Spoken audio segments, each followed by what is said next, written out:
The world of agriculture is evolving, and new technologies are making it possible to grow food in ways we never thought possible. In this video, we'll explore 5 innovative technologies that are changing the game in agriculture. Vertical farming is a revolutionary way to grow crops indoors, using stacks of trays or shelves to optimize space. This method can yield significantly more crops per square foot than traditional farming, and it also uses less water and pesticides. Autonomous tractors are becoming increasingly popular in agriculture. These machines can navigate fields and plant seeds with pinpoint accuracy, increasing efficiency and reducing labor costs.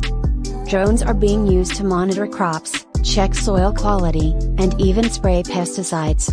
They can cover large areas quickly and efficiently, providing farmers with valuable information and helping them make more informed decisions.